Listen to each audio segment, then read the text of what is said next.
Жетісудың флорасы мен фаунасы өте бай. Оның биоалуан түрлігін зерттеу жергілікті ғалымдардың аса маңызды міндеттерінің бірі. Жоңғар-Алатау ұлттық паркінің қызметкерлері бұл бағытта аянбай қызмет етіп келеді. Жетісулық ғалымдар 10 жыл бойы парк аумағындағы жануарларға зерттеу жүргізген. Қорықта қандай аңдар мекендейді, туристік бағыттар барысында жабай аңдармен жолығып қалу қаншалықты қауіпті? Толығырақ келесі бейнематериалда. Жоңғар-Алатауының табиғаты ғана емес, фаунасы да ерекше. Мұнда құстардың 170, бауырмен жорғалаушылардың 8 түрі, сүтқоректілердің 49 және омыртқасыздардың 700-ден астам түрі мекендейді. Сирек кездесетін жануарлардың 26-сы Қазақстанның Қызыл кітабына енген. Мұнда мамандар әсіресе қар барысының популяциясына ерекше назар аударады. Олардың негізгі мекені Алакөл филиалы саналады, ал Сарқан мен Лепсі аймағында сирек байқайсыз. Парк аумағының 90% жері қамтылды. Барлық аумақта фотозақтар құру, іздер арқылы анықтау, көзбен көру жұмыстары жүргізіліп, мемлекеттік инспекторлардың көмегімен, ғылым бөлімінің қызметкерлерінің көмегімен көптеген жұмыстар атқарылып, 200-ден астам экспедиция ұйымдастырылып, қазіргі таңда сол жұмыстың қорытындысы ретінде парк аумағында тұрақты 25-30 қар барысы мекендейді анықталды.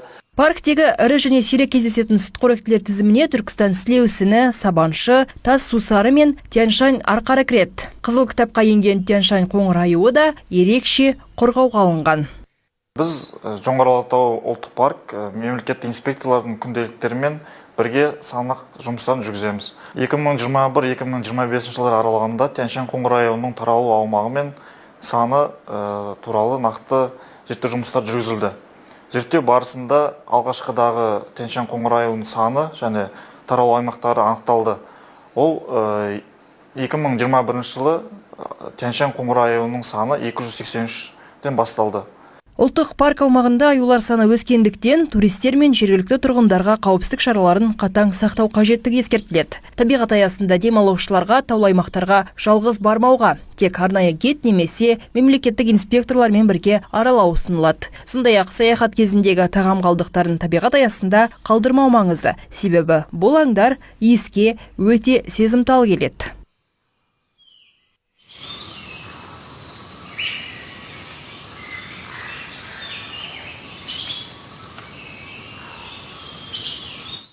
Өңір фаунасының байлығы тек ғылыми мақтаныш емес, оны әрдайым зерттеп, қорғау қажет дейді мамандар. Бұл тек парк қызметкерлерінің ғана емес, әрбір тұрғын мен демалушылардың ортақ жауапкершілігі. Жұлдызай Маратқызы, Карина Закриева, Ернар Серікқалиұлы, Жетісу телеарнасы.